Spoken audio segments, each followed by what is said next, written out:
South Asians like spicy food or carry around a bottle of Tabasco in our handbags. Sometimes we prefer a good old cup of cha or even a cheeky drink. Hey, my name's Maya, pronouns he, him. I think a big misconception about South Asian communities is that they tend to be more conservative on social issues like women's rights, LGBT rights, race rights than some of their white counterparts. From my experience, luckily, this hasn't been the case. I grew up in a very tolerant and inclusive family. When I came out as gay when I was a teenager and in my 20s, my family were very accepting. So much so, my dad even introduced me to some of his LGBT colleagues, helped me get some LGBT mentoring, which was awesome. I also grew up in a very matriarchal family run by very strong women like my mum, my sister, and my grandma.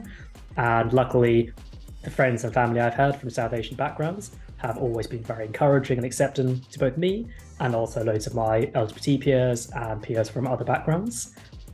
Being South Asian is a very broad question. There's such a broad range of countries and cultures within South Asia.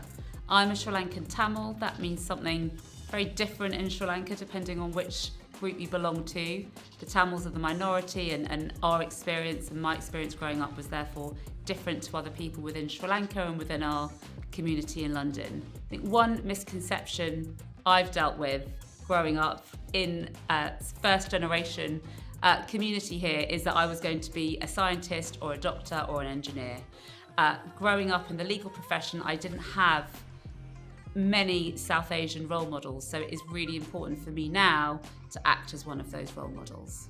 That South Asians all speak the same language. Actually, the South Asian subcontinent is one of the most culturally diverse in the world. It's a crossroad of culture, language, and religion. There's actually over 100 languages that are spoken in the entire region.